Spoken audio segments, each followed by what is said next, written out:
the moderator of decisions. I'm very pleased to see all of you here and welcome you to this conference. The topic of this session is about national resilience in time of crisis between the security and human rights protections. Ladies and gentlemen, we are happy because today we have three keynote speakers. They are Dr. Insinyur Jacqueline Fell from Leiden University and Dr. Imam Cospariano from Universitas Brawijaya and Professor Sigit Rianto from Universitas Gadjah Mada. Before the presentation begins, let me share the structure how the conference will be going on.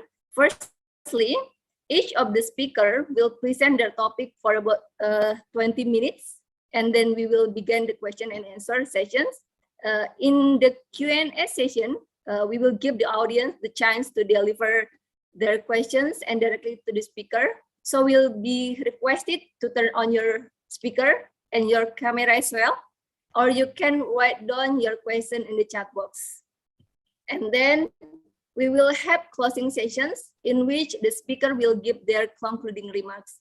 So now allow me to welcome the first speaker, Her Excellency Dr. Insinyur Jacqueline Fell from Leiden University. Before that, I will read the short bio of Dr. Jacqueline. Dr. Jacqueline Fell is researcher and coordinator of the collaborative projects, governance, market and citizen of 3 social science and economic research program concerned with contemporary development in Indonesia. She also worked as researcher at the Van Vollenhoven Institute of the Leiden Law School on the theme of law, governance, and development in Indonesia. Previously, she was assistant professor in development sociology and modern Asian history at the University of Amsterdam. She pursued her master degree in agriculture economic at Wageningen University, where she also earned her PhD. Okay, so without further ado, I invite Dr. Jacqueline. Dr. Jacqueline, the screen is yours. Thank you very much. Can you hear me well? Yes, very clear. Okay. Good morning, everyone. For me, it's really early in the morning. It's 7 o'clock in the Netherlands, so I just woke up. So if I'm not very clear, you know what is the reason.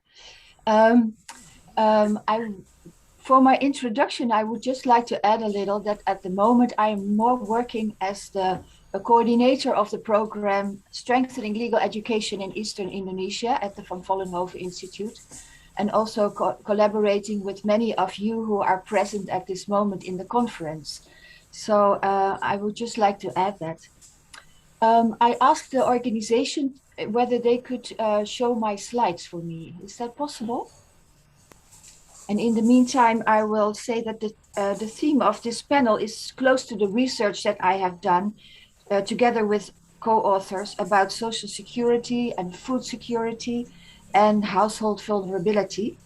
And in the articles about that research, I have always tried to highlight the perspective from one of Indonesia's less privileged areas, discussing how national policies affect the common people in villages in Sumba in Nusa Tenggara Timur.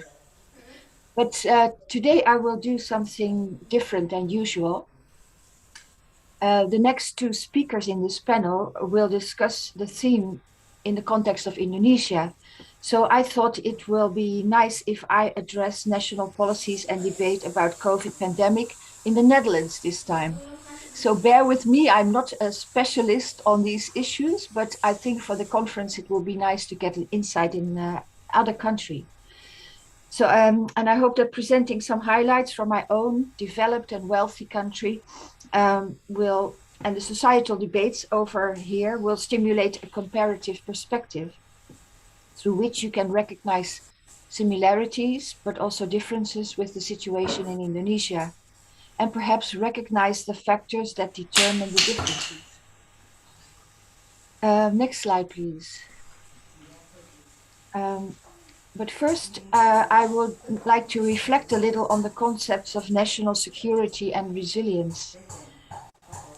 Traditionally, national security is about provisioning of security through the creation of professional security bureaucracy to manage external and internal threats to the nation. Its activities include intelligence and law enforcement and also risk assessment based on past actual events. So national security is actually a main reason of being of the nation state. National security is preventive and proactive, so activities that make sure that the threats will not turn into real disasters. Resilience, on the other hand, is not preventive, but concerns the ability to bounce back or recover after a disaster has really happened. Resilience policies do not address the causes of the threats, but the impacts. And now the COVID-19 pandemic is an example of new types of security threats that countries face at present. Mostly are non-military threats and posed by non-state actors, such as international terrorism. Some of you addressed it in your research, I saw. Organized crime, pandemics, natural disasters, drug trafficking, and people trafficking. These new threats ask for a totally different agenda of national security policies. There are no clear geographical boundaries, and it requires international cooperation. The national policies that we see now for COVID are a mixture of prevention and dealing with the impact of the pandemic. Next slide, please. Following the measures that governments have taken in the last 2 years, we see that national security policies with regard to the COVID pandemic, at least in my perception, involve 4 parts.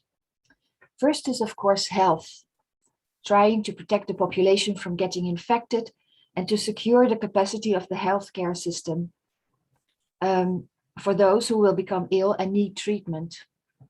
For the health security, it's best to have lockdowns and limit all activity. But meanwhile, a society and the economy have to survive.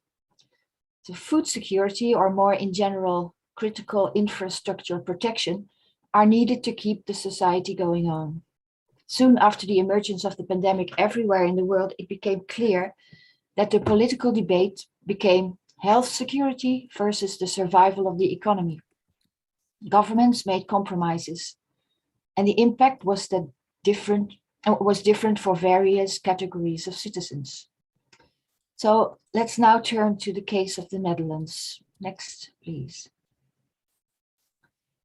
In March 2020, the Dutch government started with the first measures against the COVID-19 pandemic. They were a little bit later, I think, than Indonesia. Health security was priority number 1. For preventing proliferation of infections, the government decided to have a lockdown. Shops, restaurants, offices, public transport, everything was closed. But not all the shops, by the way. A new distinction was introduced. You have necessary shops like supermarkets and shops selling food, and shops that were not part of the so-called critical infrastructure, like nearly all other shops. And that gave an enormous boost to online shopping. The effectiveness of these policies is measured by the number of tested infections and in terms of national resilience with the number of patients in hospital and in particular at the intensive care. And then the vital question is, can our hospitals still continuously provide sufficient health security? In the Netherlands, the answer, fortunately, was still yes. Temporarily, there was a scaling up of hospital capacity. As part of the health security policies, the Dutch government also provided financial support for developing vaccines, which they hoped for, of course, to be available by the end of the year. Well, all these health policies affected the economy, not for everyone, but especially for shop owners whose shops were closed, for restaurant owners who couldn't do their job anymore, and for entrepreneurs in the cultural sector, and in every other sector of the economy that could not function normally anymore. The Dutch government decided to provide financial support for these affected entrepreneurs so that they could survive during the crisis. And for a large part of the working population, working from home became the new normal situation. Schools and universities now presented the lessons online, and that was also an enormous boost for digitalization. Well, the description of this situation might make you wonder, how is it possible that national resilience in the Netherlands is so high? And the answer is found in some of the characteristics of my country. Next, please. So the Netherlands, of course, is a welfare state, which means that in general, we have high incomes relatively compared to other countries, but we also pay an awful lot of tax to make that possible, and a high level of government services, which are high quality. And another characteristic is that we have a really good functioning parliamentary democracy. On the picture, you see our prime minister, which means we have a really egalitarian culture in the Netherlands, and we enjoy it if our prime minister doesn't act like a bospasar, but really comes to his office on the bicycle. But every measure taken by the government should be approved by parliament, and that is really so, and sometimes they disapprove of the measures. We also have a wide social security system with mandatory health security for everyone.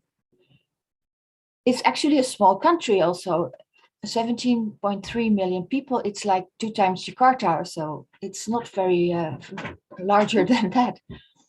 And there is a high digitalization rate. Nearly 90% of the people here have a smartphone and have a good internet connection. So working from home is comparatively easy here. And the final thing that I think is relevant in the case of understanding the measures against COVID is that a high rate of the working population are employees. So they receive a salary and they are not self-supporting or not independent entrepreneurs. Next slide, please. So in this graph, you see the light blue color is the number of employees compared with those who are entrepreneurs in the same sector. So this is actually a picture of the structure of the economy. And the largest is the service providing sector. And the second one is care sector. And then you see, for example, to compare it with Indonesia, agriculture is landbouw and visserij. That's one of the smallest. I think it's only 2% of the working population that is working in agriculture, whereas in Indonesia, it's in general something like 30%. And in areas like Sumba, in NTT, it's 80%. So that's a big difference. Next, please. So the security policies in this year, 2021, changed because the vaccine became available, and there were large campaigns to have every single person of the population vaccinated. The idea was that the measures could be eased when infection rates became low, but actually not infection rates, but when the number going down of patients in the hospital would be going down. That's actually how they measure it at the moment. There was also continued economic support still for the entrepreneurs that were affected by the economic measures. Oh, please. No. Yes. And the government also donated some vaccines to other countries because, yeah, actually it is not very clever that all countries have only their own national policies for these, for the COVID resilience, because it's, of course, it's a global problem. So that's why the donations also to other countries. And at the end of September, there was a feeling that, well, we have now come to a situation that is fairly secure. And most of the measures were ended. But then some weeks ago, there was a new next wave of infections coming up. Next, please. And the problem with that, please, next slide. And the problem is that the vaccination was not going up to like 100%. You see on this slide, there are two maps of the Netherlands, and the one on the left is the map of the vaccination rate. So the darker blue, the more people are vaccinated. And the pink spots are part of the countries where there are much fewer people who are vaccinated. So the question comes up, why is that? And you see this has a correspondence with the number of infections that are being registered on the other side on the map, on the right side of this. Next slide, please. So the question is, who are the people that are not vaccinated? Because actually we were thinking that everyone could get a vaccine if they wanted to. And the problem with is that the majority of the people in hospital belong to the categories of non-vaccinated people. And that's a stress for the health system, because COVID patients stay 3 weeks in hospital occupying the beds that are no longer available for people with other severe diseases. So who are the non-vaccinated? First, there's a small group of people who cannot get a vaccine for medical reasons, like they are allergic or so. In the Netherlands, there's also a group that refuses to get the vaccine for religious reasons. Orthodox Protestant Christians believe that it's better not to get a vaccine at all. And thirdly, it's also clear, and this was a research by a journalist of one of the main newspapers in the Netherlands, that low-educated urban citizens, of which a large part has a migration background, also are not vaccinated as much as was possible. They are not well informed or suspicious about the side effects, or they have barriers to access. And sometimes they don't speak the Dutch language. So the government decided to have promotion films, like little videos in their own languages, and go to these areas in the cities. And on the picture, you see the fourth category of people who are not vaccinated, and those are the skeptics, the people who refuse. They often believe in conspiracy theories concerning the vaccination, and they are often well-educated citizens. And many of them actually are not only against the vaccines, but have in general a very protesting attitude towards the government. But they have the right to protest in the Netherlands, and there is freedom of protest and freedom of speech. So they are allowed to show that they are not willing to get the vaccines. So this brings us to some ethical problems in the next slide, please. So there's a debate now that these non-vaccinated people threaten health security. So one of the first debates that came up in the news also, and in the societal debate, can hospitals refuse care for COVID patients who deliberately refuse to take the vaccine? And that is actually not allowed, because hospitals should not make a difference between citizens. They are so, but on the other hand, you see the ethical dilemma in that, because on the other hand, it's their own choice that they have not been vaccinated. Another point of debate is you see in the picture that we have these QR codes on our smartphones that serve as evidence that we have been vaccinated, so we can show it everywhere. But then the question is, can the government make the vaccination QR code check mandatory for access to public spaces and work sites? Is the government allowed to discriminate? Actually not. It is in our constitution that all citizens are equal and that the government should not discriminate. And also in workspaces, it's really a pro and contra debate, saying that on the one hand, people have freedom to decide about their own body. On the other hand, there is the labor law that says that employers should provide safe working spaces, so where you will not get infected by other people. So this is really a debate at this moment, and the newspapers are full of it. Next, please. This whole part about discrimination and making a difference between vaccinated and non-vaccinated people brings us to the matter of inequality. And there is a lot of literature or also reports published about this issue that argue that the COVID-19 pandemic amplified every structural bias that already existed before that.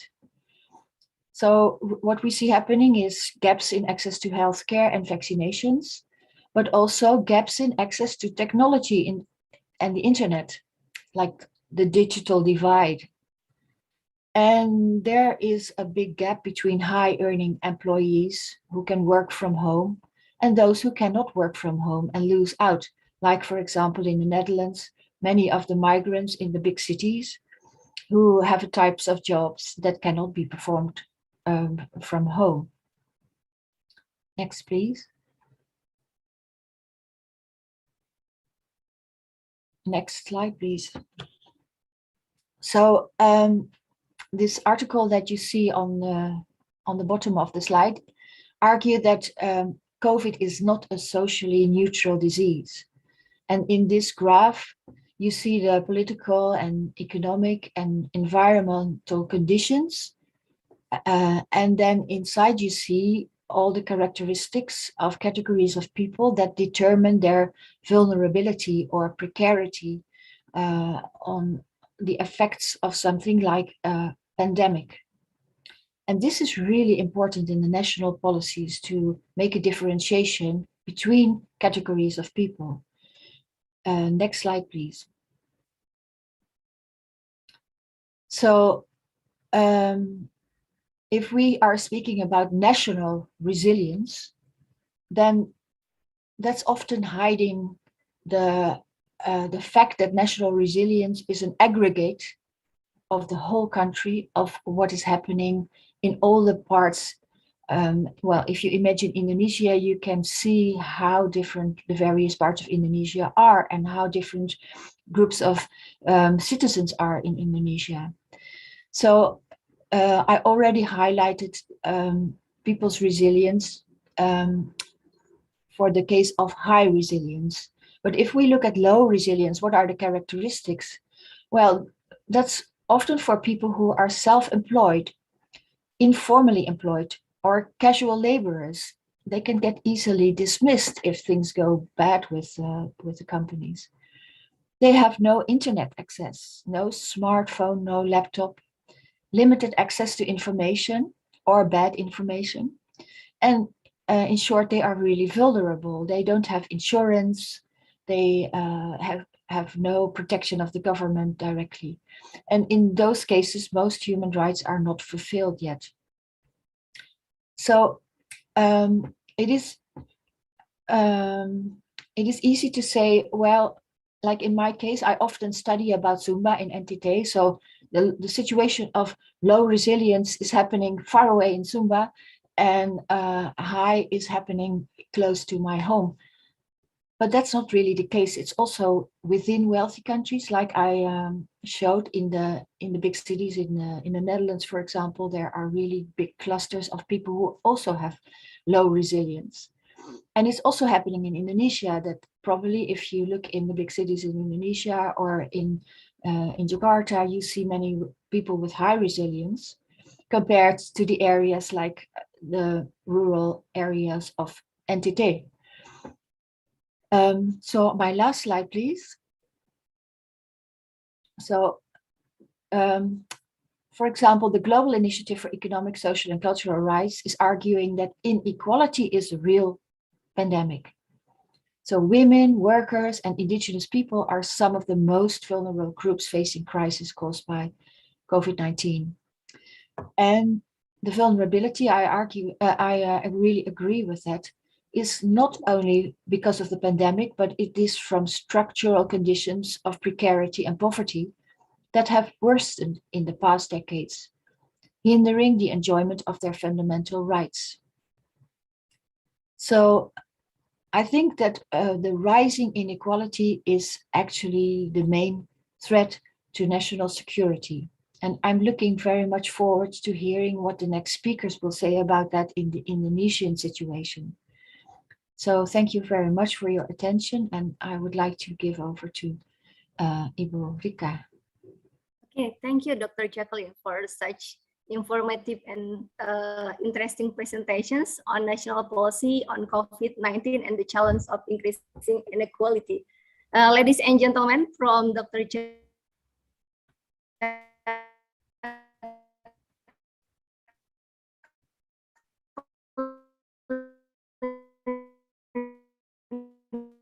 explanations, see the security itself and resilience, and also the conditions of COVID-19 pandemic in the Netherlands. And in the end, Dr. Jacqueline has mentioned that different people conditions influence their resilience in facing this pandemic. I think that's very interesting. I hope you will have many questions in comparisons with Indonesian and Netherlands conditions. And if you have any questions, just please write down your question in the chat box, or you can also deliver the question directly in the Q&A sessions. Again, thank you, Dr. Jacqueline. Now we are moving to the second speaker, Dr. Imam Cospariano. Imam, okay, I will read short bio of Dr. Imam Cospariano. Dr. Imam Cospariano is an associate professor at the Faculty of Law, Universitas Brawijaya. His expertise on civil law, agrarian law, housing law, and spatial planning law. And in this topic, in these sessions, Dr. Imam Cospariano will deliver a presentations on national resilience in the time of crisis between security and human rights protections, the experience of Faculty of Law, Brawijaya University. Dr. Imam Cospariano, without further ado, the time is yours.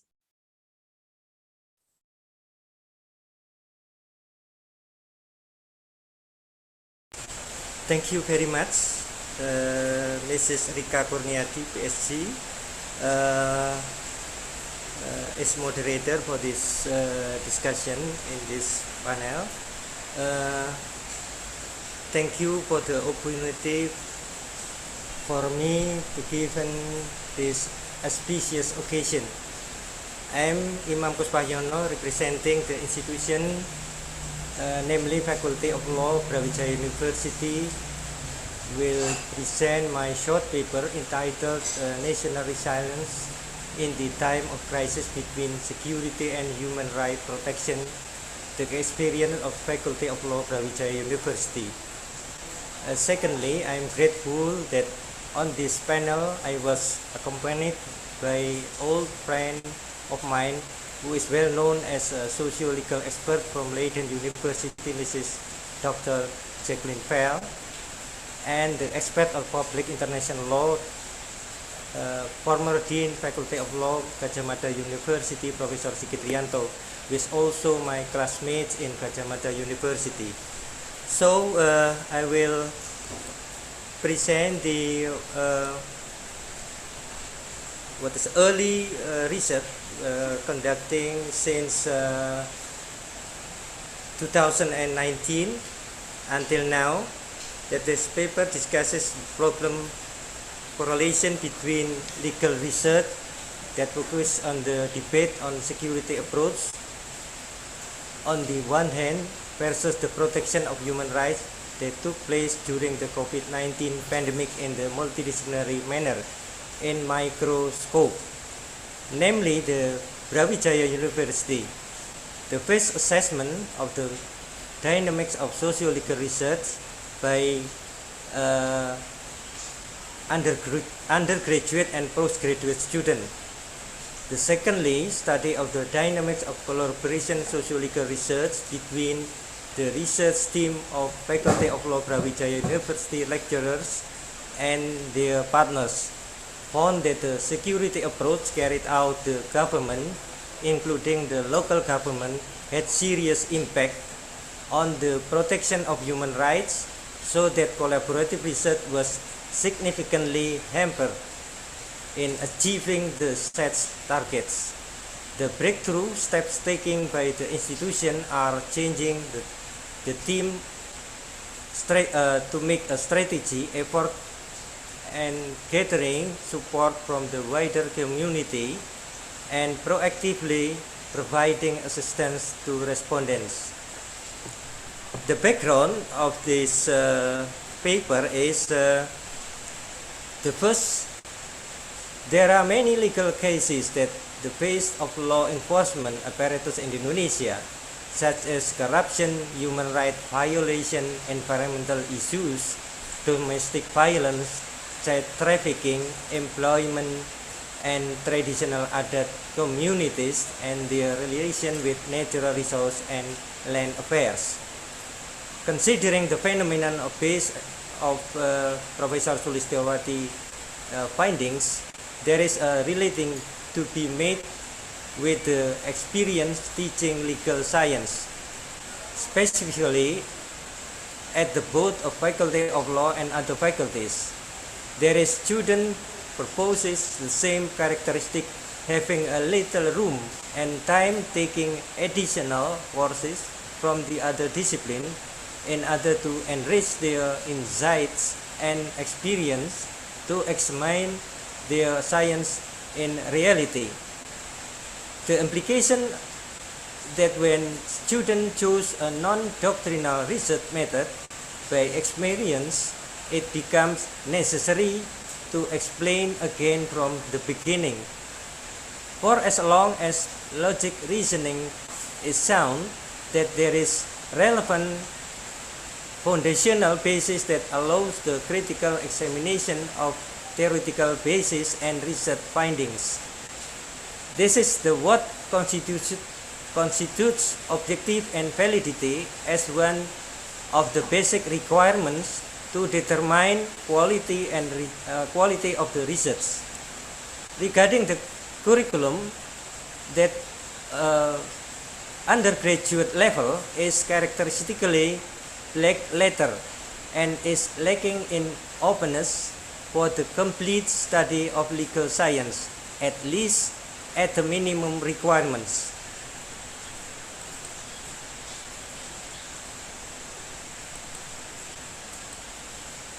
The problem that is discussed in this paper are: what are the contribution of sociological research in the solution of problem of natural resources based on the experience as a supervisor or examiner of graduate student of Brawijaya University, specifically in the master degree and the doctoral degree students, to the resilience in the time of crisis, justice, access, and participation in Indonesia. The aim of the paper are to find the contribution of sociological research in the resolution of problem of resources based on experience as supervisor and examiner of graduate student of Brawijaya University, specifically in the master degree and the doctoral degree student, to resilience in the time of crisis, justice, and access participation in Indonesia. Secondly, to give the basic ideas is to obtain feedback based on the experience managing higher education for law is institution outside the Brawijaya University, in order to obtain several options for possible policies and practices in each institution according to situation and condition, as well as strategies that may be rationally selected.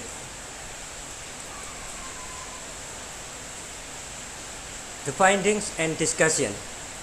The implication arises is because the inequality perception regarding the two selected approach to studying legal science.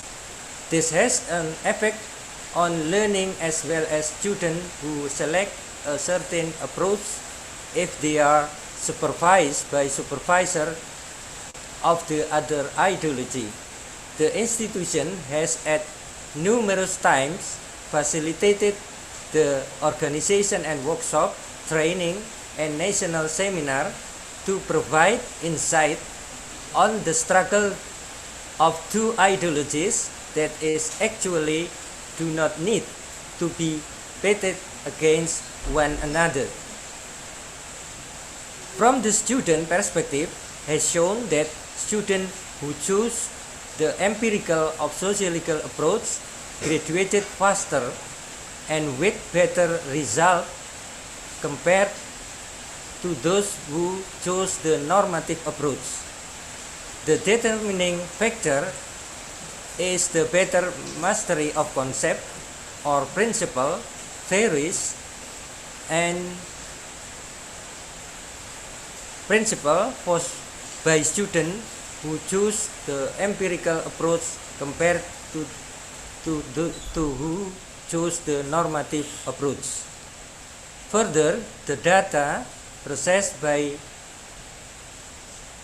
master students from the practitioner fields as prosecutor, police, attorneys have been made as a raw material to relate to the regulation or norm and practices and that occur in society. As such, students who choose empirical and or sociological approach face relatively less impediments. In the doctoral degrees, the student of legal science of Brawijaya University which indicate that students who choose the empirical or sociological approach graduated faster and with better result compared to those who choose the normative approach. The determining factor of is better student mastery of concept or principle, theories, and principle for those who choose the empirical approach compared to those who choose the normative approach. The data processed by doctoral students from practitioner fields as prosecutor, police, and attorney have also been made as raw materials to relate to the regulation or norms and practices that occur in society. This is conducted through efforts to increase the capacity and quality of lecturer and student to conduct more empirical research through funding given by the faculty, university, and ministry, or in order to improve the execution of the second pillar. The improvement of conductive climate for research is expected to bring about significant effects for realizing change in the publication climate in both national and international journals.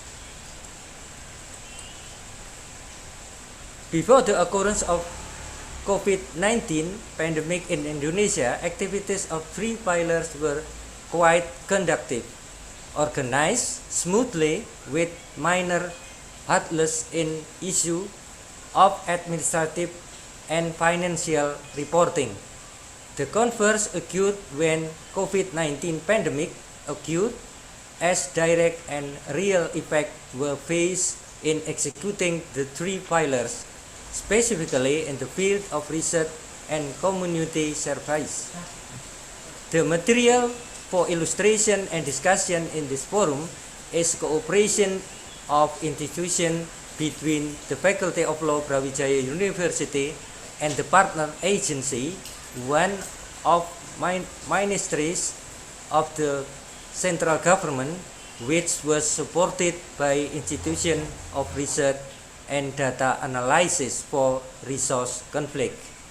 This was agreed upon the August 2021, precisely when the second wave of pandemic started to affect Indonesia.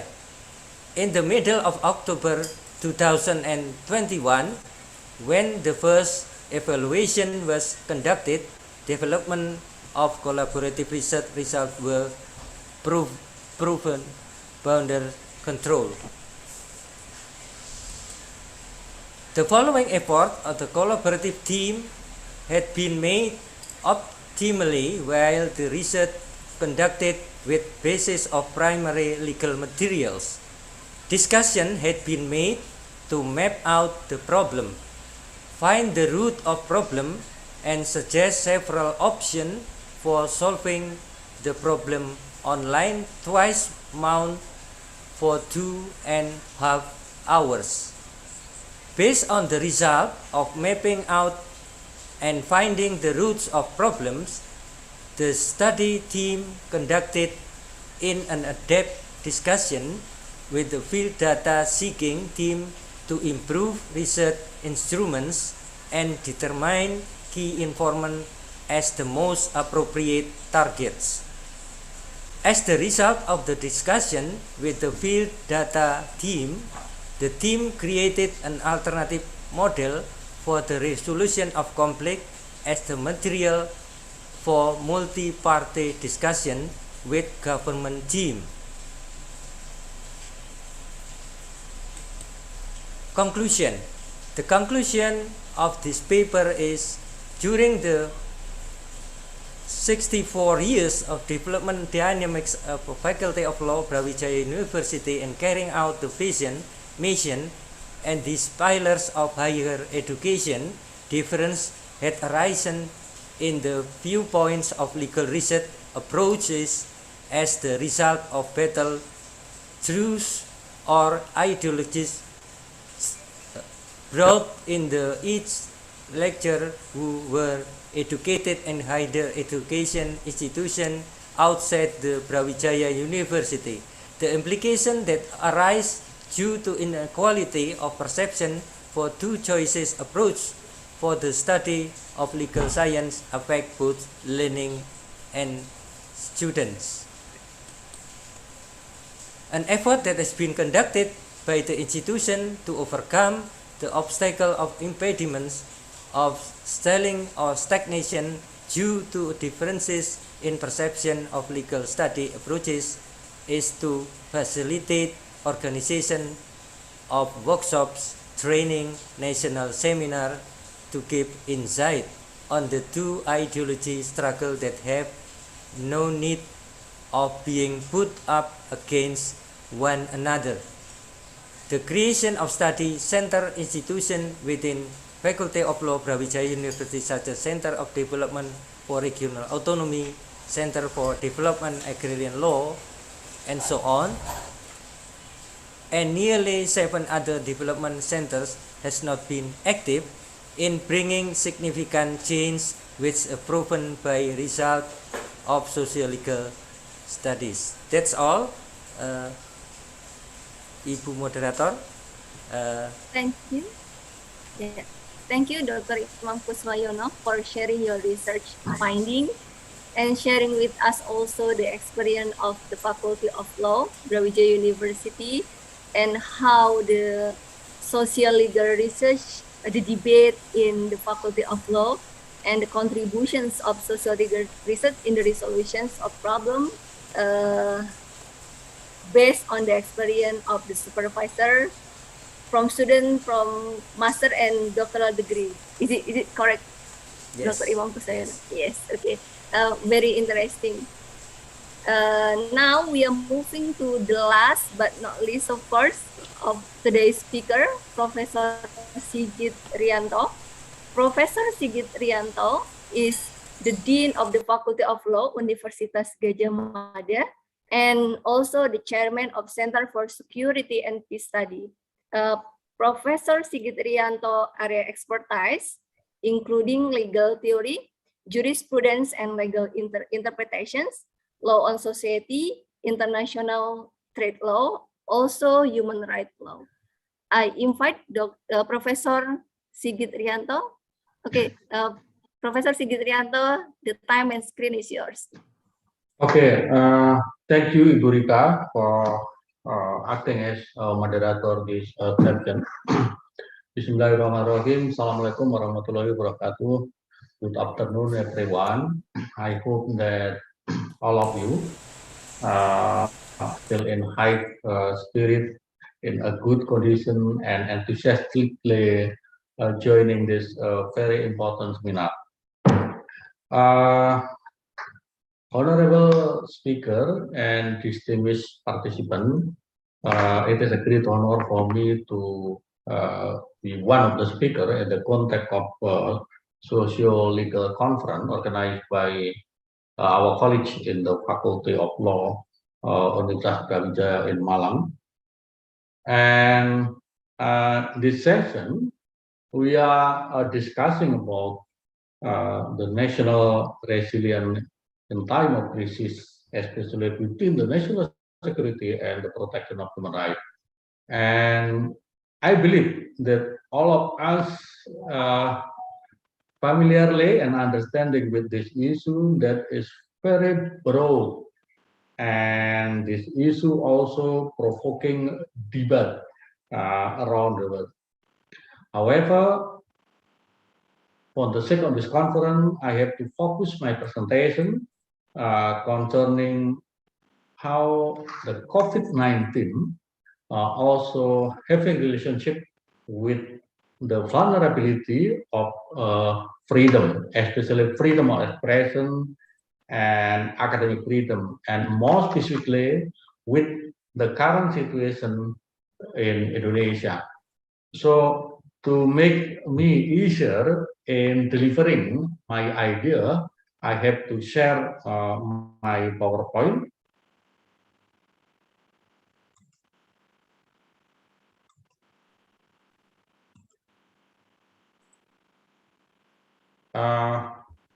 Have you seen my PowerPoint on the monitor, Bu Rika?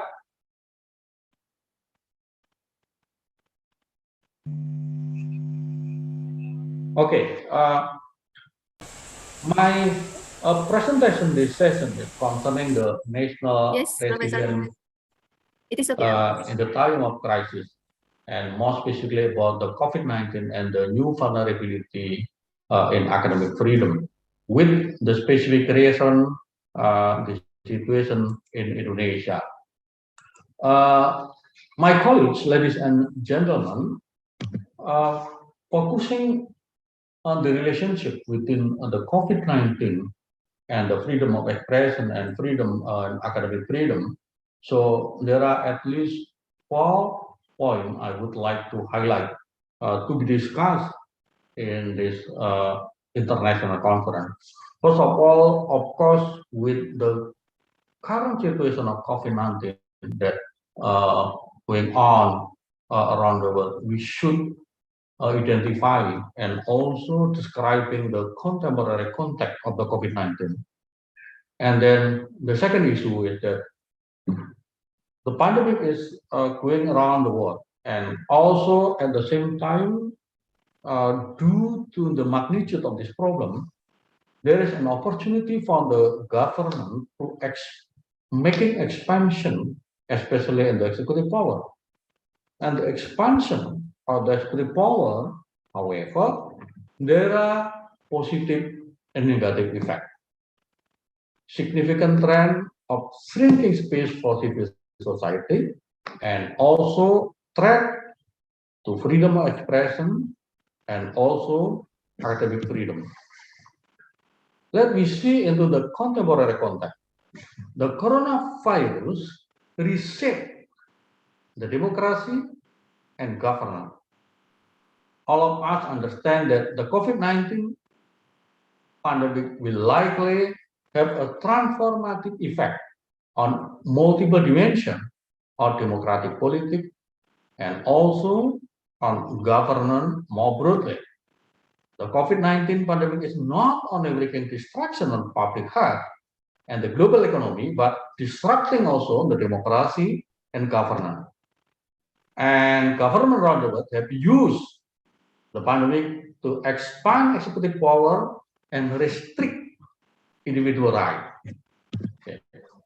How the pandemic and expansion of executive power had an effect. Due to expansion of executive power, there would be a centralizing power and losing democratic space. Let's see. Due to pandemic situation, of course, the separate public health emergency require extraordinary measure. However, such response should meet a basic test of necessity, transparency, and also proportionality. And also, on the other hand, the pandemic is leading to a rapid expansion of executive power around the world, with potentially dramatic implications for the democratic space. And the situation, I guess, not only happen in Indonesia or even in Asia, but around the world we have the same situation. Let's see the negative impact of the how the expansion of the power of the government. There will be a abridgment of fundamental rights. Some authority are already using the crisis to abridge citizen fundamental rights. We have, for example, PSBB, large-scale social restriction, in response to the COVID-19 pandemic, and also at the control of free expression in the media under the guise of fighting misinformation and about the virus. And from time to time, many governments use this issue for the sake of combating the virus. Due to the pandemic situation and expansion of the power of the government, we have witnessed that there is a vanishing protest. There is a risk that government may use the current to restrict public gathering as a pretext to crack down on the wave of critical views and anti-government protests. And very unfortunately, we have also witnessed that there will be heightened corruption or even mega corruption. In Indonesia, we have some high-rank civil official, including the minister, committed corruption due to the budget from the state that actually should be spent on the sake of eradicating the effect of COVID-19. But very unlikely, the corruption has been done, and even in Indonesia, the corruption has been done by the Minister of Social Affairs. It seems like a paradox in the context of combating pandemic situation, but at the same time, the high-rank official of the government committed corruption. And then another effect, the significant trend of shrinking space for civil society. There will be a expanded state surveillance, restriction on movement, assembly, information, and privacy all work against vibrant society organization and action. And in relation with our current activity today regarding the freedom of expression under pressure, right to freedom of expression and also academic freedom. Both freedom is interrelated and could be separated one and another. So freedom of expression and freedom of and academic freedom is actually very close in relation freedom. We have academic freedom, but we could not have freedom of expression. It was very difficult. And academic freedom could not be materialized without freedom of expression. This was happening in the context of the effect of the expansion of the power of the government due to pandemic COVID-19. Okay, focusing on the freedom of expression and academic freedom, I would like to quote one sentence coming from Charlie Ledger from the Charles Koch Foundation in 2020, that according to this gentleman, inciting harassment against secular is just wrong at the time when many are seeking out new ways to engage their students during a crisis. It is always wrong, targeting, intimidating, and otherwise attempting to silence academic, chill the open exchange of ideas, and in turn choke of the progress. However, from time to time, academic freedom in the places where it does exist cannot be taken for granted. There are threats, reprisal against academic freedom. Of course, all of us understand that academic freedom has been an integral part of higher education since its inception. Academic freedom is a universal right and essential to quality of education, teaching, and research. And it is a driver of innovation, enhance the capacity of scholars, students to acquire and generate knowledge, and thereby protect the society's capacity for self-reflection, innovation, and advancement. The freedom has served as core value for professors, students, and also higher education institutions. Without academic freedom, critical thinking cannot be cultivated. And without critical thinking, higher learning cannot be nurtured. The environment or ecosystem in which we need. That's why we could organize this conference, because we need such freedom. Okay, my last issue concerning the academic freedom is that there is always challenge to the academic freedom, or even multiple threat. On the one hand, it is a right that benefits society as a whole through the dissemination and access to knowledge. It is freedom with a purpose for the public good and benefit of society. Academics often act as truth seeker and warn society in the danger to come, not to corrupt the society, but rather to be responsive to society. When there are problems, there are danger in the society, then the academic, the intellectual should work on that, identify the option for solution to be publicly spoken out, so that it would be early warning system for our society. On the other hand, the freedom, security, and safety for academia, for intellectual, including in Indonesia, would have a multiple threat. At least if we learn from our experience. The threat could be coming from the administrator, university management, could be from the trustee, dubious third-party funding, and also quote-unquote uncivil society. We have a civil society, but at the same time we have uncivil society, with including crowd, public, sometimes we call it buzzer, and they are supporting the populist politician, and also the pressure also could be coming from politicians.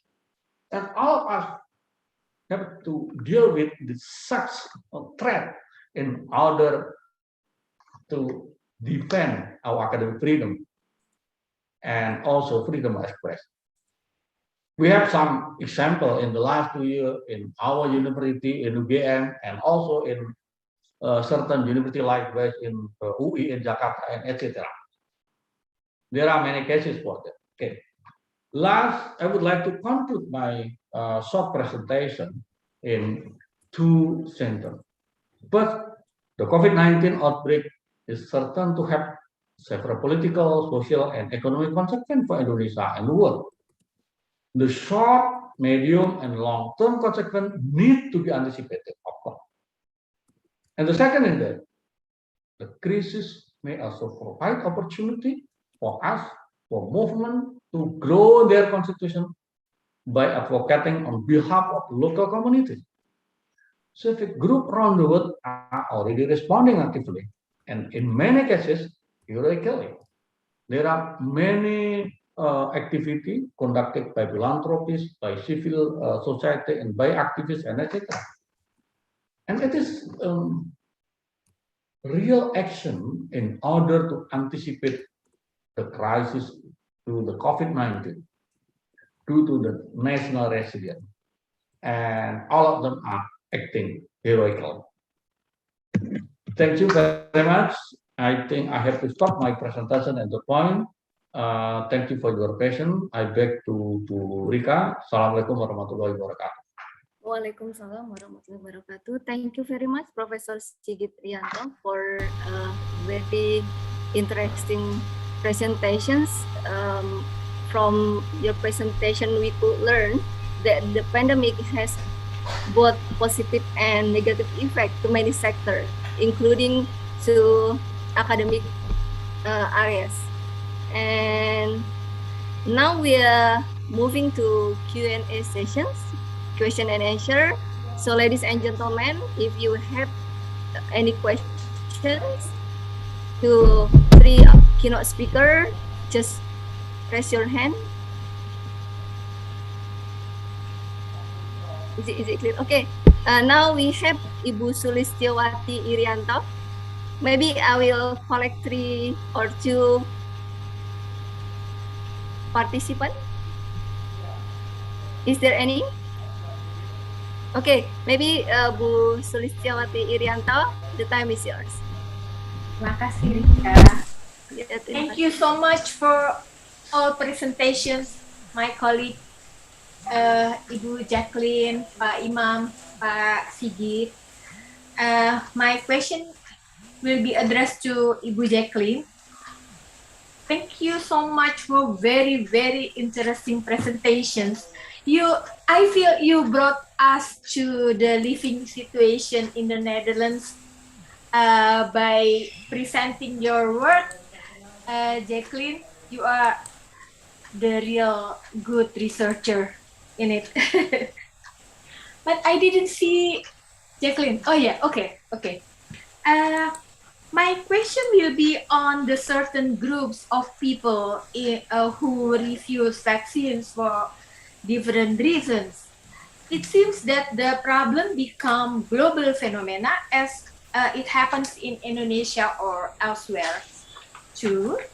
And my question is, are they categorized as people with low resilience and faced with inequality conditions in the society? And the second question, would you tell us more about how people in the Netherlands respond to the pandemic? Can be there identified, for example, certain new culture or habit, way of thinking in initiating like self-help mechanism, philanthropy, serving other in emergency? Thank you so much. Yeah. Thank you, Bu Sulistiawati Irianto. Is there any participant who want to address the questions to our keynote speakers today? Okay, maybe while waiting, I give the time to Dr. Jacqueline to answer Bu Sulistiawati's question. Thank you, Ibu Sulis, and good morning to you. Nice it is to see afternoon you again. already. Yeah, I know, but it's still, I just see the light here in the Netherlands. So that's a very good question about the categories of people who are not vaccinated, whether they are, could be said, low resilience. Not all of these groups that I mentioned. actually, yeah, so the ones who cannot get vaccinated because of health issues, they are, with respect to health, they are vulnerable. So in that sense, they are not so resilient. But in general, most people in the Netherlands can profit from the fact that our welfare state is organizing our resilience. Yeah, so as long as you are part of that, it's not a matter of individual resilience, but as for the whole of society. The only exception is like the groups of low educated, low skill workers in the big cities usually, and in particular those who are labor migrants from other parts of Europe or other parts of the world.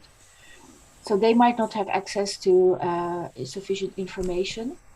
And usually, perhaps, if you have a family, the husband might be working and can deal quite well with the situation. But if the wife doesn't speak Dutch or stays at home all the time, it's a different situation. So, and it's also what I said. It depends on the type of jobs that people do.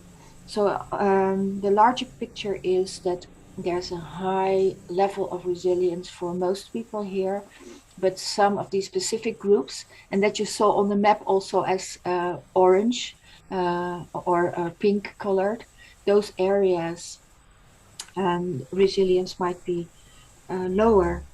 And your second question was about, does this also bring new things in societal debate or in culture in the Netherlands? Well, yes and no. For example, I think what I see around me is that there is a new thought about mobility, whether we should travel all the time to all kinds of places or that is not necessary. So working from home has this positive effect that, well, there are fewer traffic jams, and it's also combined with the discussion about climate change, of course. So we should not, we should try to reduce our own energy uses, and those two phenomena are combined. And actually, COVID-19 pandemic can also be really seen as very much correlated with climate change. So I think it's stimulating a new discussion, but I must also say that when the measures were released in the Netherlands, many people immediately booked a holiday somewhere. So I don't know whether it's just a discussion or whether it's something really they are going to do. But for myself, I feel like, for example, I would love to be there now in Malang in Indonesia and travel to Indonesia. But now, after this experience, I would hesitate to go there for just one conference, travel all the way. So next time I will come to Indonesia, I will stay for 3 months if possible and visit you all. So that it's not traveling up and down again. This is not a very elaborate answer, but I hope it will give you some idea. May I one more question, Ibu Rika, Ibu Jacqueline, specifically about the Christian people who refuse the vaccine. Is there people who live in Christian belt, christelijke gordel? Yeah, I had in the past they refused polio vaccines, and now in this century they refuse again the COVID vaccines. What is actually happened with them, though they live in the Netherlands, in a modern country? Thank you so much. Yeah, this is a specific group who are living in what they call indeed the Bible Belt in the Netherlands. And they believe that matters of health are not regulated by human beings, but is given by God. So you shouldn't interfere. If you become ill, that is something that God is regulating and you have to just accept. I think basically that's the idea behind it. So that is why they believe that vaccination is not good, because you're interfering with the rule of God. And but then there is this discussion. So if you would be really consequent in that, then you should also not go to the hospital when you're ill, because then you should accept the fact that God has decided that you become ill or so. So that is a really strange discussion. So some people indeed are very consequent and say, if I would be ill and I'm not vaccinated as a Orthodox Christian, and I would need to go to hospital, but I would be occupying a bed of someone who needs it very much because of another disease like cancer or whatever, then I would go home. But most people don't, I think. So that is, you see that that's the debate. So the background is really in their faith, but the attitude and the consequence is something that can be debated. And now the government has urged home practitioners, medical doctors, to in their communities, to find ways to discuss with community members that they shouldn't do it for themselves, but also to protect society, like be responsible to the rest of society. And that is working a little bit. So they don't want the government to interfere, but when their doctors might advise, so they might be willing to do it anyway. Okay, thank you, Dr. Jacqueline. Thank you so much. Yeah. Dr. Jacqueline, actually, I wonder, how is the policy of the AU for people who are not vaccinated, how they could travel from one state to another? Yeah, that's also, I didn't address that, but actually that is a very divisive force of the COVID pandemic, that within the EU, all the countries are having their own national policies. So it's actually not an EU policy anymore.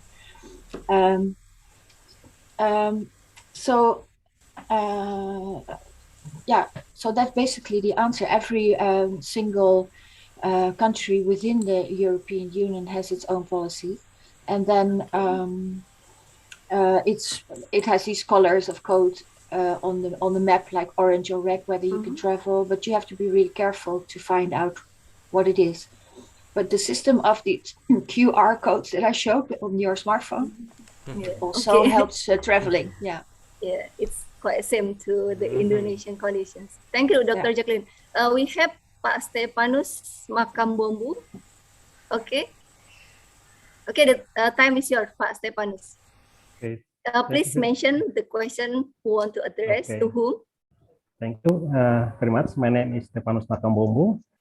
I'm a PhD student from Satya Christian University.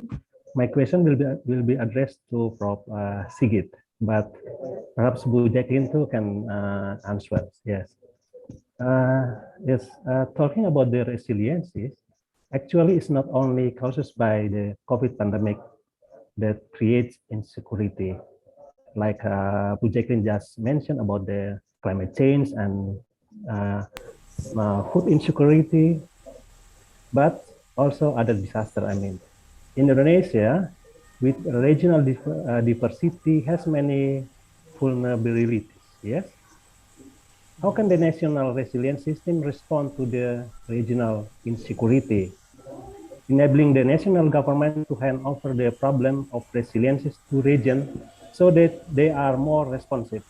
I think how to make rapid responsive, because based on our experiences in our district, when the Seroja, when we facing out the Seroja, our district governments shocked, and it's too many. We need long time to take a response, like how to prepare the data and so on, something like that. I think there is a problem from the national, how to give the authority to the local to make a quick response. How do you think, Pak Sigit Siono? Thank you very much. Sigit Rianto, sorry. Okay, thank you, Pak Stepanus. Maybe before Pak Sigit answer the questions, I will read a question from Firman from Trunojo University. The question goes to Dr. Jacqueline. What percentage of people who are not vaccinated in the Netherlands do you think the policy in the Netherlands will be different if the percentage of people who are not vaccinated exceeds 50%? Okay, I will give the time for Prof. Sigit Rianto and then continued by Dr. Jacqueline. Prof. Sigit, please. Okay, thank you, Ibu Rika. Actually, that's a very good question, but the answer would be very long, but could we make a shorter? All of us aware that Indonesia is prone to disaster, both man-made disaster and also natural disaster. From time to time, we have to deal with disaster either due to natural disaster and also man-made disaster around Indonesia, from Sabang to Merauke, from West Kalimantan to NTB and etc. Or even in Sulawesi and Aceh and etc. We have tsunami, but we have also ethnic conflict and etc. What I would like to highlight here, at least based on my experience as a humanitarian assistant officer and also as a conflict mediator around Indonesia and around the world. One of the most important things how to deal with or to manage the disaster is, first of all, the governance. The governance is in relation with administrative, budget, and etc. From time to time, we know that even until nowadays, the government, the administration will have to be improved around Indonesia. That's why, for example, in the media, we witnessed that Ibu Risma Maharani, Ibu Risma Ministry of Social Affairs angrily about the government or the interaction. That's one example. And also about the capacity building. From time to time, actually, we have to improve and also to make our capacity to deal and to respond, even to anticipate the disaster, both natural and also man-made disaster. And the last one is that when we are dealing with the disaster, both natural and man-made disaster, in order to have a resilience, one of the important things is how we think about the human security. National security is meaningless without human security. Meaning, when we are talking about human security, we have to think about the human right protection, the protection of fundamental rights, and also how the integrity and clean governance would be implemented consistently from time to time. For example, we have so many budgets in order to respond to the pandemic disaster. But when we have a corruption committed by the high level of government, then the program is collapsed. And it is ruining the trust of the society and also ruining the program that designed either by the central government and also local government and as well as the society. I think that's my short answer on the question from Pak Makapuma. I hope that it would be helpful to give you insight concerning how to respond this vulnerable situation in Indonesia from time to time. Thank you very much, and back to Bika. Thank you, Prof. Sigit. Any feedback, Pak Stepanus? Thank you, Bu. Okay, it is clear already. Yes. Okay, thank you. Dr. Jacqueline, could you please answer the question from Firman from Trunojoyo University, Madura? Yes, and if you would allow me, I would like to say something about the previous question as well. Okay, and sure. Stefanus Makambombo and I did some research together on the crisis in Sumba. And that's how we found that it's actually not only the COVID crisis, but 4 disasters. And if you would like to read more about it, it's published as a sort of short article in New Mandala from ANU, Australia. But one of my conclusions is also that, or question actually to Prof. Sigit or to you all is, wouldn't it be a big difference if the incentives for the regional government would be changed a little bit? Because now they are so much geared to economic development, like economic development of their district, and giving priority to extractive industries. And indirectly, that is causing all our problems of climate change and disaster that are happening. So that is actually a discussion about the global economic system and capitalism. But yeah, when we are discussing these crises at the moment, I don't think we can close our eyes for the factors that are the forces that are behind that, and making it more specific to the regional situation in districts like Sumba Timur. It would be so different if also the government there would have targets on protecting the environment instead of just raising the gross domestic district product or something. And so, well, anyway, that's my addition to this discussion. And the question was about would the policy of the Dutch government be different when the percentage of vaccinated people would be lower, I think. Is that right? Yeah. So for your information, the percentage of people who are already vaccinated is actually really high. It's about 85% or 80% or so. And in Indonesia, I think it's 30 at most. So just to give a little comparison. So it's actually only for the last part of the population that refuses to be vaccinated. And that's a really different situation than in countries where the low vaccination rate occurs because of other reasons, like, for example, there are not enough vaccines available, or the distribution is not regulated well. This is really a luxurious problem of the last 15% that needs to be done. Yeah, very interesting, Dr. Jacqueline, to know that already more than 80% of the Netherlands population got vaccinated. It's very different compared to Indonesian condition, because maybe our populations bigger. There are many populations in Indonesia. Yeah, maybe I can also add that there is another discussion now because there's like in some other countries have occurred that people want to, the government says that it's good to have a third vaccination, like a booster jab. And that is also a sort of ethical question in global perspective. When we know that there are countries in the world where the vaccination rate is like below 10% or so, would it be ethically okay to have booster jabs for those who can afford it? So that's another issue that comes up.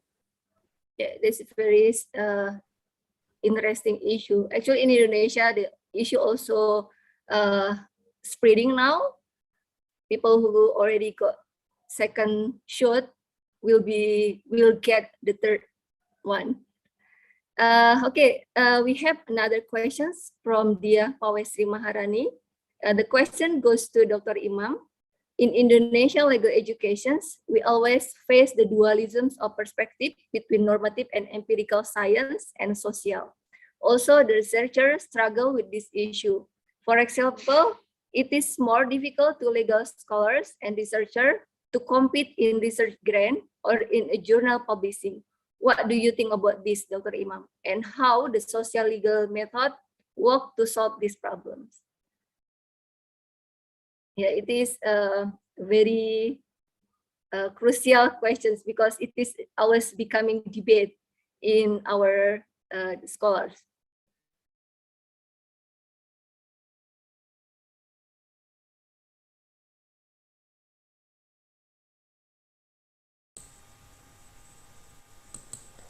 Okay, thank you, Ibu Tia Pawestri. I try to answer your question regarding the constraint of social socio-legal research in the development of Indonesia through multidisciplinary approach. I think it is a rational choice to answer the problems faced by the Indonesian state, as the speaker said, about the social politics, human rights, poverty problems, and approach has not changed even the state's implementation of social problem which caused by Corona-19 is more so straight, and I think it is required to new perspective to legal approach has been carried out so far.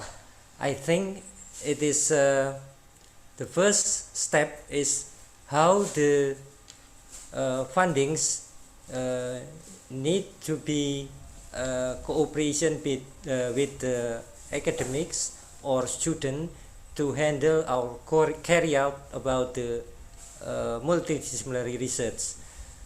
Secondly, more openness of the government policy regarding the contribution of academics to solve of national problems what is affected by Corona-19.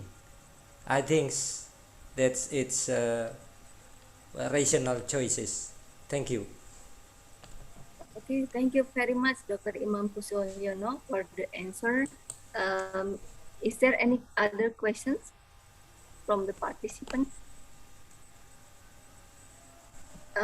Actually, I also want to hear from Prof. Sigit the answer of Dia Pawestri Maharani. Is it the case of Faculty of Law, Brawijaya University only, or also in the Faculty of Law in Universitas Gadjah Mada, Pak Sigit? Thank you, Vika. What's the question that raised? The question is,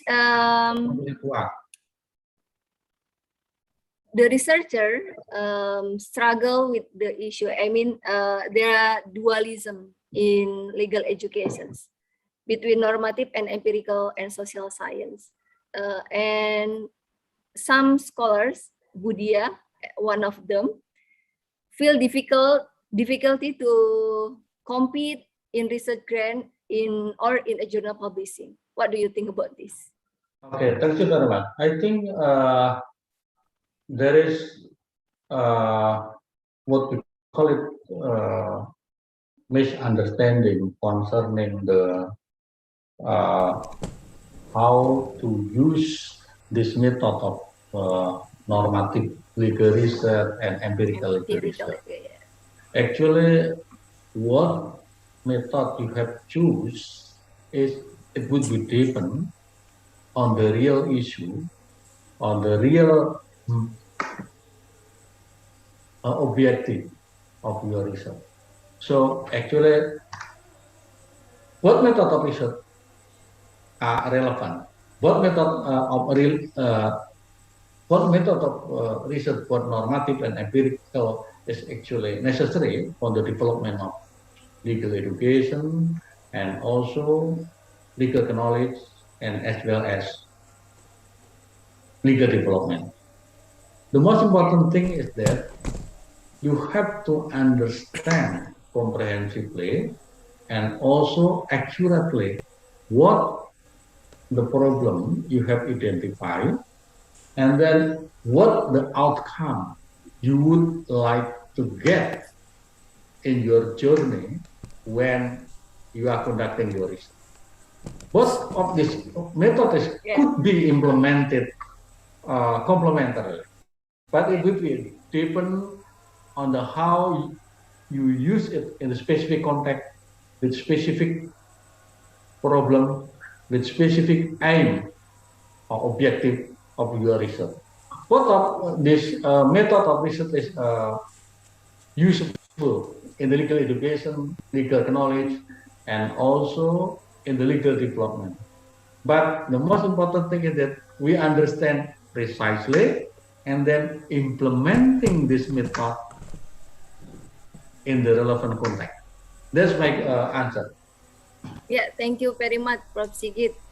So it is clear that we cannot say one method is more important or more critical than the others. It depends on the objective of the research. Which method could suit to answer the research problem, I think. Okay, we have Pak Fahrizal Afandi who want to address his questions. Pak Fahrizal, please. Thank you, Bu Rika, for the opportunity. I would like to question to Pak Sigit and Pak Imam. As mentioned before that during the COVID pandemic, we have severe problems, and it makes many political system quote unquote collapse, or quote to quote becoming more authoritarian. And I've been wondering about your presentation before that it seems that we face the gray, like the situation is like gray. Do you see in the future we will have the light in the end? Some optimistic. I would like to hear some optimistic advice from the situation, because many scholars told that the pandemic situation is like like the critical juncture that will affect our development of political system. But it will. I think there are two possibilities: becoming more positive or becoming more negative or worse. And my question is to Pak Imam also. Do you see, based on Pak Sigit, Prof. Sigit explanation before that, there are hope that we can encourage a movement. Yeah, there are many movements among society to fight this kind of authoritarian tendency. In this kind of, during the COVID era, we have online lectures, at online learning system. How to encourage students then to have, to be involved in such movement. I think it's challenge to us as a lecturer to encourage them to see the problem in society rather than in normal era. Thank you, Urika. Okay, thank you, Pak Fahrizal. Please, Pak Professor Sigit, and after that, continue by Dr. Imam Cospariano.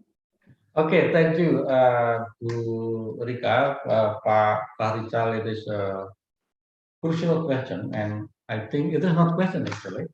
It is our concern, of the concern of all of us, how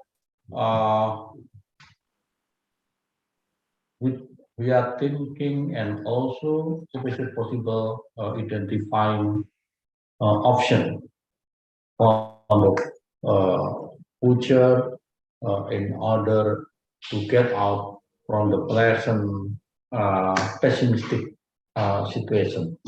Well, there are at least three keywords I would like to mention. First of all, the cyclus, and then the second one about the DJ, and then the third one is about bottom-up approach.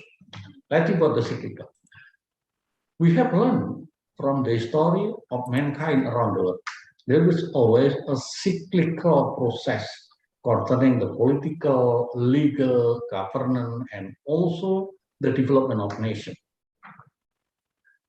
For example, in the past, Asia conquered around the world. We learn from Genghis Khan, Majapahit, etc. But then Asia colonized by the European. What we could learn, there is cyclical process and due to political and society decay in Asia. And then we could witness, for example, from our neighbor. Let's see Korea, let's see South Korea, and let's see Singapore, for example. 30 or 40 years ago, they are not better than Indonesia in terms of income, in terms of economic, in terms of industrialized process, and etc. And then now they witness that some states, some countries, some nations who are suffering political and societal decay, degrading, likewise in Africa. But for the nation, for the state who are developed with bottom-up approach from the strength of the society, resilient, innovation, they becoming stand out among the crowd.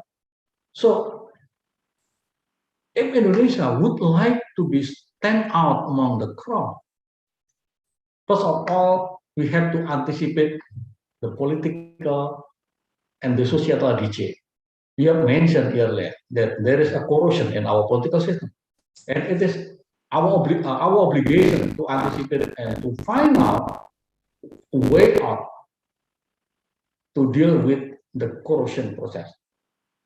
And in the era of disruption, I think we have to encourage our young generation to be more confident, to take the risk, and also to take the bottom-up approach rather than waiting the top-down approach from the politician, from the government, who actually would like to defend and maintain the status quo. So once again, we have to be a very critical thinking and critical approach on that.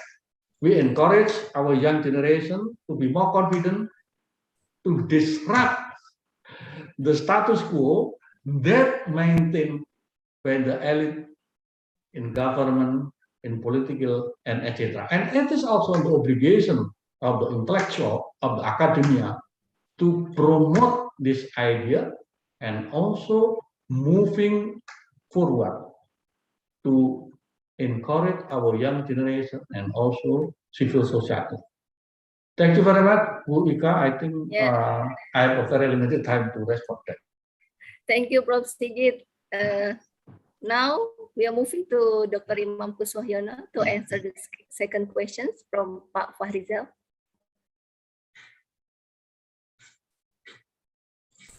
Thank you, Bu Rika. Thank you also to Pak Fahrizal for your question about the situation that country which is increasingly worrying about the possibility of changing the state of our countries. In this matter, I have positive view that the situation will change. Firstly, from the government side, by looking at the change of government's perspective on the essential issue of the state, namely poverty, human rights, health, education, and etc. I agree with the bottom-up approach which said of Professor Sigit Rianto, as opposed to the top-down approach, but I don't believe it's correct to use historical perspective, because from the historical perspective it seems that what happened was repetition of bad events that had happened to us. The second question, the second answer is how to recover from our slump situation like we are experiencing now. A revolutionary, visionary state leader is needed who has perspective that thinks critically and adapts to today's disruptive condition, not the old figures that already exist. Thank you. Yeah, thank you, Dr. Imam. It's quite similar to what Professor Sigit mentioned before. Ladies and gentlemen, we finally come to the end of this seminar. But before I close the seminar, I would like to invite three keynote speakers to deliver their concluding remark for about 1 minute or less. I give the time first to Dr. Jacqueline.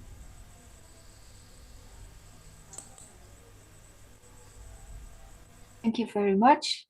I really enjoyed the presentations by the other two speakers as well. Thank you very much.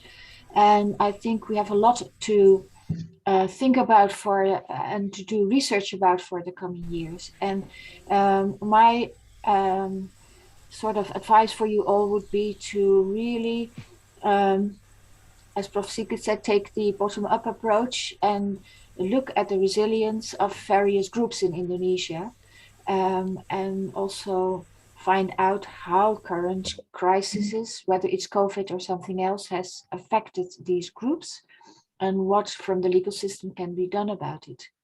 And finally, and that is a little bit in response to what Fachrisal just said, I would really urge all universities to pay a lot of attention to online teaching methods, which can also greatly help if it's improved for stimulating and motivating and making students enthusiastic.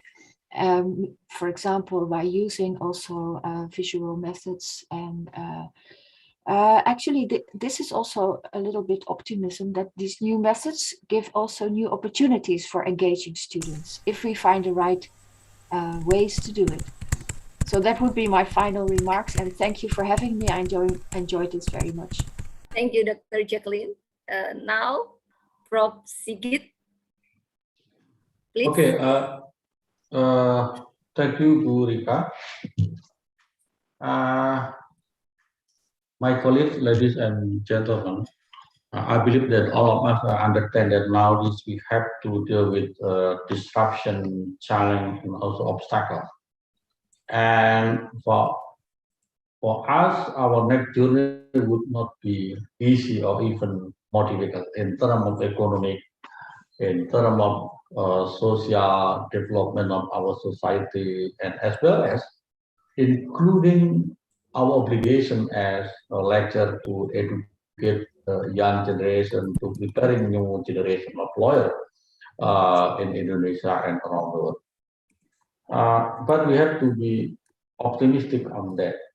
There is always opportunity that we have to be confident, and we have also anticipate all of these obstacles and also confident to our capacity, but at the same time, we have to be open-minded to new challenge, new change, and also learn and relearn in all aspects of our life. Due to political, even all of us may be a professor, but even you are professor, if you are not learn and not relearn, you would be left behind. And it is the key word I would like to highlight to myself and to all of us. Thank you, Rika. Yeah, thank you very much, Prof. Sigit. Last but not least, Dr. Imam Cospariano, please.